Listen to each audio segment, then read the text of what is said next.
ชื่ออะไรก็ล่ะครับเป็นวิถีชีวิตที่แท้จริงครับฟังข้างในนี่ก็จะเป็นผักหัว จีน้อยอ๋อน้องจีน้อย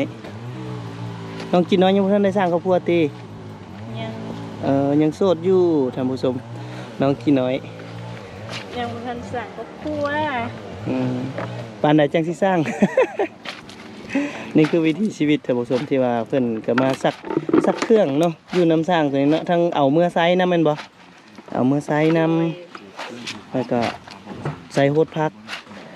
แล้วก็เอาเมื่อเฮ็ดน้ำแกงง่ายๆแหละท่านผู้ชมเดี๋ยวไปเบิ่งเพิ่นกำลังขุดจุจี้แม่นบ่ไปเบิ่งก่อนขุดเฮ็ดหยังอีแม่โอ้เก็บผักหยังนี่ฮะผักขี้ส้มผักขี้ส้มบ่นี่เอาเมื่อให้หยังกินมาลวกกินใส่ผักขี้ส้มเป็นอะไรนี่นะอันนี้นี่บ่เฮ็ดอะไรเอาฮะจิ้มเอาเนี่ยจิ้มเอานั่นเมื่อลวกกินนี่ผักกับแจ่วผักขี้ส้มท่านผู้ชมอีเมลผักขี้ส้มเบิ่งรสชาติมันเป็นอะไรส้มบ่กินกะซื่อๆอยู่เนาะแม่เนาะน้อยกินอาหารแรงคนพักขี้ส้มเบิ้งดูสิเหี่ยบ่ละนี่เหี่ยบ่ละหากะเอานี่ท่านผู้ชมวิธีหาอยู่หากินของพี่น้องชาวบ้านนาฮีเนาะ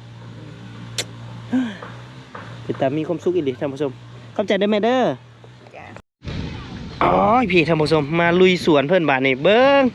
พี่น้องชาวบ้านนาฮีเฮาปลูกอีสังเด้ปลูกมักแตงสาลีนี่อันนี้ขุมยั้งตัวนี้ฮะขุมสาลีท่านผู้ชมเบี้ยมักสาลีเด็กกำลังขึ้นแล้วเนาะเพิ่นกำลังหดน้ำเลยนี่ได้หดเทื่อละขุมบ่เพิ่นกำลังหดเบี้ยมักสาลีเพิ่นจักเดือนนี่มันจีใหญ่นี่เดือนไหนมันใหญ่นี่ประมาณ2-3 เดือนประมาณ 2-3 เดือนพุ่นเนาะใครอยู่แต่ว่าน้ำสร้างอยู่ใกล้ๆนี่เนาะ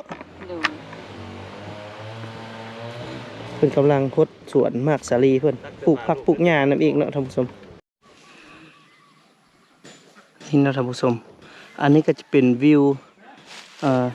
ของบ้านนาฮีท่านผู้ชมซึ่งว่าบ้านเพิ่นนี่ธรรมชาติงามขนาดท่านผู้ชมงามแท้งามว่าเนาะในช่วงนี้นี่ก็เป็นฤดูปลูกฝังเพิ่นก็จะมาเอาไซต์ทุ่งนาเพิ่นมาเป็นสวนครัวแบบนี้เนาะปลูกผักปลูกมีไว้กินในครัวเรือนเพิ่นสบายดี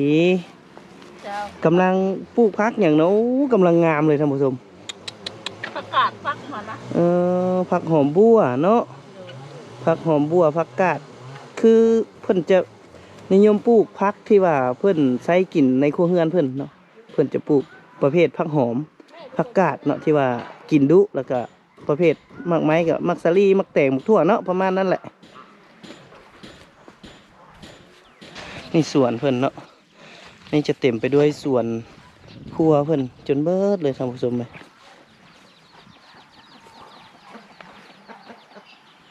เต็มไปเลยสวนเพิ่นเนาะ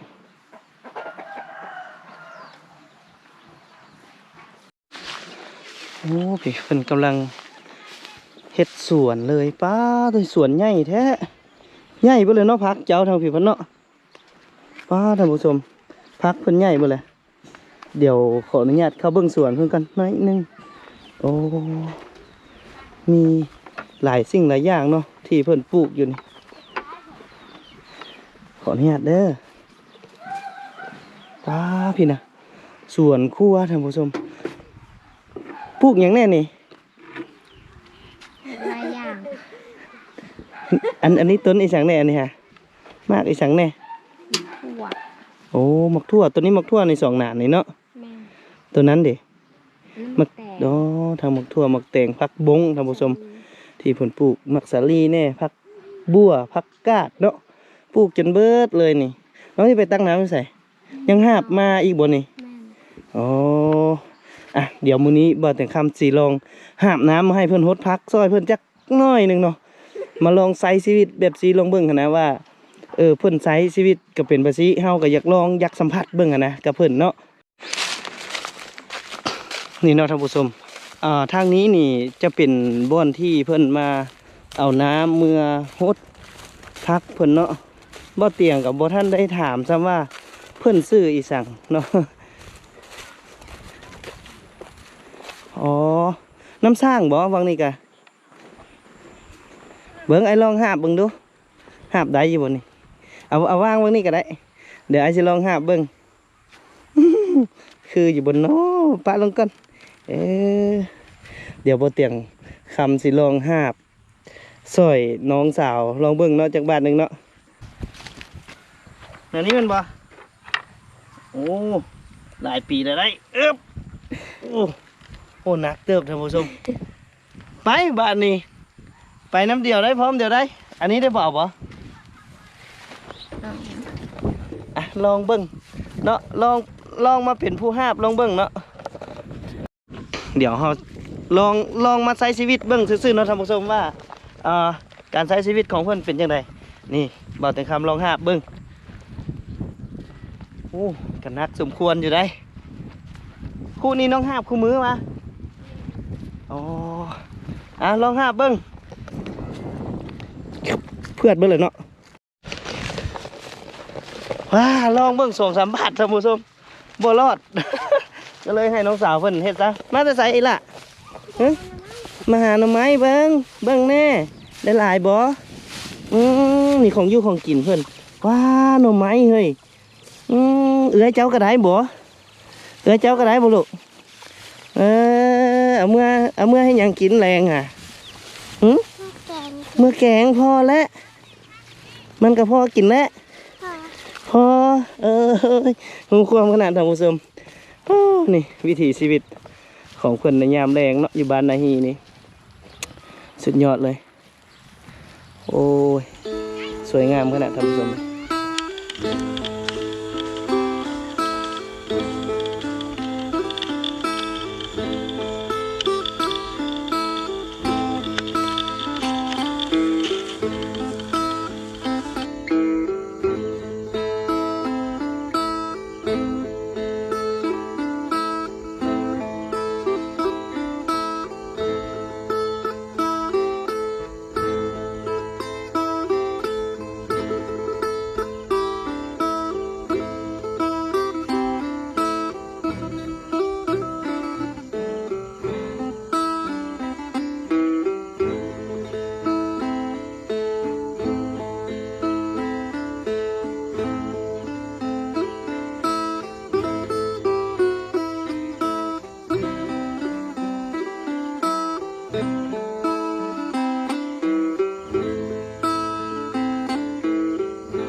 ท่านผู้ชมเดี๋ยวบ้านแต่คำจะเป็นเลาะอีกสวนหนึ่งอีกเนาะซึ่งว่า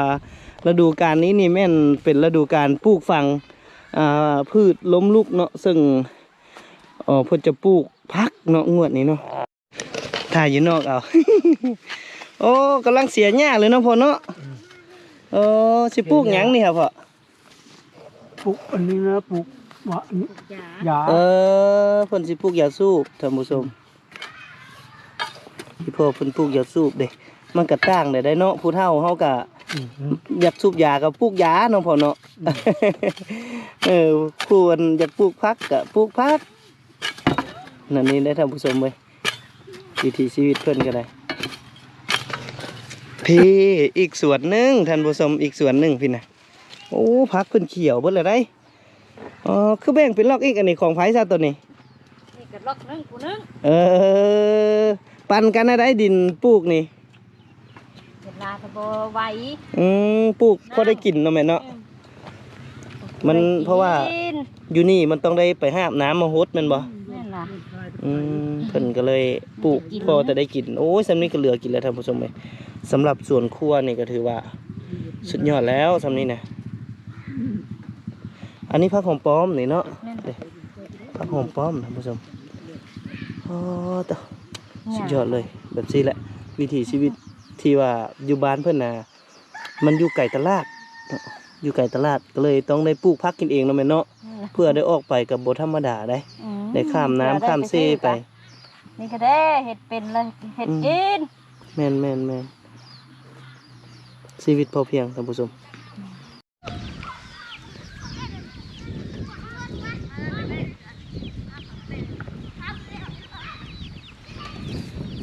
อันนี้ก็เป็นวิถีชีวิตท่านผู้ชมเลยของพี่น้องชาวบ้านนาฮีซึ่งว่า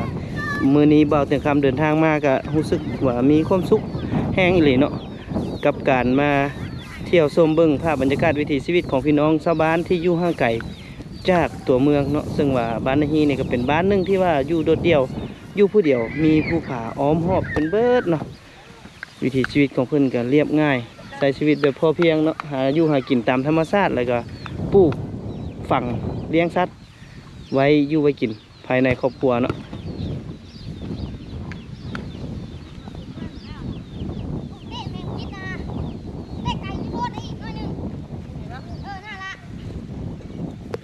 โอ้พี่ท่านผู้ชมเอาพี่ช้างมากินนี่พักเพิ่นกำลังเอาพักมากินเนาะอ่ะเดี๋ยวเฮาตามบ่มีแนวกินเพิ่น ไปเฮาจะเลาะเบิ่งบ้านเพิ่นอีกเนาะหลังจากที่ไปเลาะเบิ่งหัวเบิ่งสวนเพิ่นแล้วกะมาเบิ่งอยู่ภายในบ้านเพิ่นบ้านนี้ช่วงนี้นี่บ้านนาฮีของพวกเฮานี่มีไฟฟ้าใช้เป็นที่เรียบร้อยแล้วเนาะมีไฟฟ้าแล้วเนาะแม่นล่ะเพิ่นมีไฟฟ้าแล้วท่านผู้ชมเดี๋ยวบ่เตียงคำจะพาท่านผู้ชมเลาะเบิ่งบ้านเพิ่นนี่โอ้บรรยากาศสุดยอดเลยกำลังลิ้นมากหยังฮะกำลังลิ้นหยังนี่ลิ้นหยังอันนี้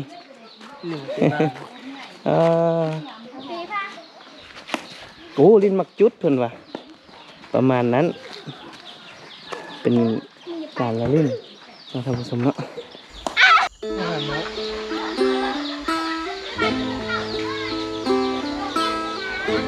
ด้านด้วย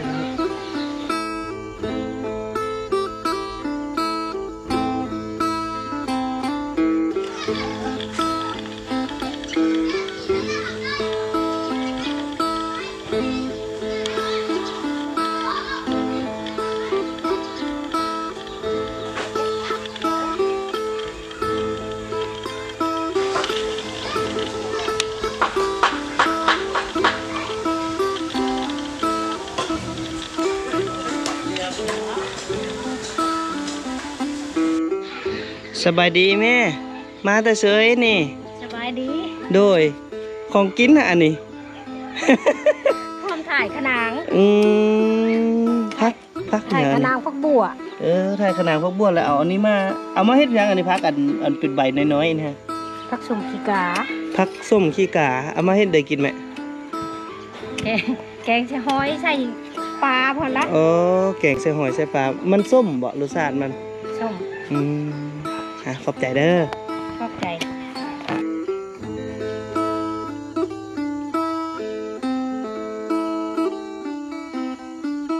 โอ้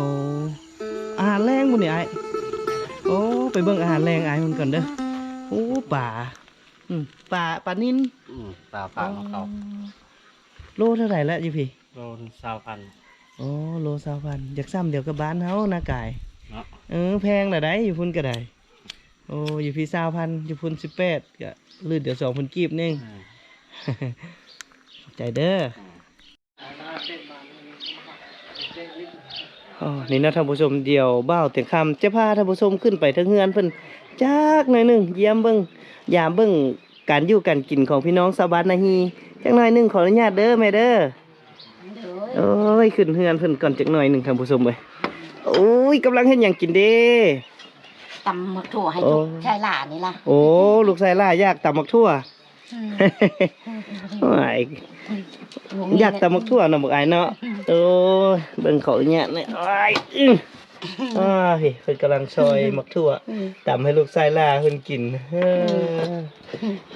ตำบ่เป็นบ่เฮ้ย ตำบ่เป็น ยังตำบ่เป็นเนาะ ยังตำบ่เป็นน้ำเห็ดกินบ่เป็นได้คนเดียวได้ ยังให้แม่เฮ็ดให้กินอยู่เอาลูกหลานเนาะเฮ็ดอะไรซะแนวลูกหลาน หลาน นี่แหละอาหารการกินของพวกเฮากัน จะมีมะกรูด หน่อไม้ เนาะ เนาะไปสอนเจ้านี่ก็ยังไม่ได้ น้ำคัน ผูป่าหน้าเหนียวนี่แหละเนาะของอยู่ของกินตามธรรมชาติ ลูกก็มีแต่ผู้ชายทั้งเม็ดแล้วก็มันยิงเดียว เพราะว่าอยู่แถวนี้ฮะนะ ยิ่ง มันไก่ เดี๋ยว จากตลาดท่านผู้ชม ไปตลาดแล้วเว้ย อันนี้ดิอันมักทั่วนี่ซื้อบ่ ไปซื้อได้อันนี้ปลูกเอา ปลูกเอาเนาะโอ้มักทั่วนี่ก็ปลูกเอาท่านผู้ชมมักทั่ว ปลูกเอาก็ได้กินอยู่ได้ตัวนี้ ยังพอได้อยู่ได้กินอยู่อ้าวขอบเจอเด้อให้กินแซ่บๆเด้อบักอายเด้อ ลูกอยู่ในบ้านเพิ่นนี่จะมีร้านขายเครื่องร้านหนึงเนาะหลายอยู่บ่แต่ว่าร้านใหญ่นี่แม่นร้านนี้แม่นบ่ร้านนี้จะเป็นร้านใหญ่กว่าว้าผู้เฮือนหลังน่ะเนาะเฮือนน้องผางโอ้ยเพิ่นสิให้เฮาถ่ายอยู่บ่ท่านผู้ชมชื่อได้บ่อยู่ต้นคลิปนะที่เฮาเห็นเพิ่นอยู่ท่าน้ำเนาะเฮานำมาฮอดเฮือนฮอดซานเพิ่นเลยมื้อนี้ อ่ะก่อนสิขออนุญาตถ่ายลูกสาวเพื่อกลับไปสบายดีพ่อแม่ก่อนจังหน่อยหนึง สบายดีสบายดีกำลังเฮ็ดไปสางอันนี้ โอ้ยเห็ดจักโต๊ะเห็ดดำผ้าได้ก็ เฮ็ดน้ำผาอันนี้ อืม อันนี้บ่พ่อฮะ อันนั้นแหละ โอ้พ่อสาวผางอันนี้เนาะได้ลูกสาวงามเถอะพ่อ อืมดูในเพื่อน ได้ลูกสาวจักคนสองสาว ได้สองเช้า สอง เอาหนึ่งละเอา สองสาว เอละยังเอ้ย โอ้ผู้นี้เอ้ย อันนี้แหละเอ้ย อ๋อ เอาละ น้องสาวแล้วเอาผัวก่อนแล้ว เอาหัดเอา เด้หมานขนาด เอ้ยแล้วยังบ่มีไผ โอ้ ผู้เอ้ยน่าจะขี้อายนะผู้บ่าวบุกล้าลมดอกบอกถึงคำว่า ผู้บ่าวน่าจะบุกล้าลมเพิ่น ขี้อายกับแบบมันคนกับบ่เคยลมแดดลม พ่อแม่ก็คือว่าบ่ได้อันหายปานใดเนาะใจดีอยู่ แต่ลูกสาวก็ขี้อายอีกเนาะ ขี้อายหลังอย่าเป็นผู้บ่าวกะขี้อาย เพิ่นน่ะเห็นผู้บ่าวมากอะอายผู้บ่าวบ่กล้ามาลมย้อนว่าเพิ่นอาย เนาะพ่อเนาะเกลียดร้ายเพราะว่า โดยโอ้ยบ่ได้ถ่ายเพิ่นดอกเพิ่นปุ๊บละ เพิ่นเอิ้นพักไผ่วะ ได้สุกเอาก็กินอยู่ เป็นใบไปสิเนาะ ซุปเอา จะคืออัน เฮ็ดซุปบ่ อย่างนี่นะ ซุปกับหนึ่ง หนึ่ง มันก็คล้ายๆไผ่เลย กินดิบได้บ่นี่ จักจุ ลอง ยัน ไหม ได้อยู่จ้ะกินดิบกะมันไม่เคยกินจะ อย่า กิน เจ้าร ส กิน ชาติเพิ่น เจ้าบ่ได้เมื่อได มันอยากซ่าๆปากล่ะ อยากชา กินดิบสิได้เป็นเคยบ้านนี้ได้ เป็นได้แล้วไม่ได้หรอกไม่ได้เป็น นี่เพิ่นส่วนหลายเพิ่นเอาไปซุปเนาะนึ่งก่อนแม่นบ่นึ่งแล้วจังซุปเนาะท่านผู้ชม โอ้ ลวก เห็ เอา นบ่ ก็ได้ลวก มันอยู่ตามทุ่งหญ้าทุ่งหยังเลยเนาะแบบมันอยู่ตามทุ่งตามหยังก็มีแม่นบ่ แต่ว่า โอ้น้องสาวสิต้อนรับหรือบ่แต่ขออนุญาตพ่อแม่เพิ่นละขอขึ้นไปลิ้นน้อยหนึงขึ้นเฮือนเพิ่นน้อยหนึงก่อนขออนุญาตขึ้นเฮือนเพิ่นน้อยหนึงน้องสาวก็อายท่านผู้ชมนี่แหละผู้สาวอยู่เขตชนบทเพิ่นก็ขี้อายหน่อยหนึงโอ้พี่โอ้เฮือนซานเพิ่นหลังบักใหญ่ท่านผู้ชมว้าตัวพี่น้องผางอยู่พี่สบายดีน้องไอ้แน่สบายดีกันแนมไอ้แน่จักหน่อยหนึ่งท่านผู้ชมเอ้ยน้องสาวเพิ่นอายเนาะเดี๋ยวเฮากะสินั่งลิ้นนะเพิ่นหน่อยหนึงก่อนจะได้ออกมือเนาะเพราะว่ามันกะสิค่ำแล้วนะ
อ่ะกลับก่อนบาทนี่เด้อกลับก็เด้อน้องผางโดยขานั่งแล้วก่อนบาทนึงให้ทายบาทนึงกลับก่อนขอมาขอบใจน้องสาวที่ว่าเย็นน้ำ โอ้ยดี โดย มา เย็นน้ำเย็นในให้ทีมงานปอตะคามเขากินเนาะก็ต้อนรับเข้าสู่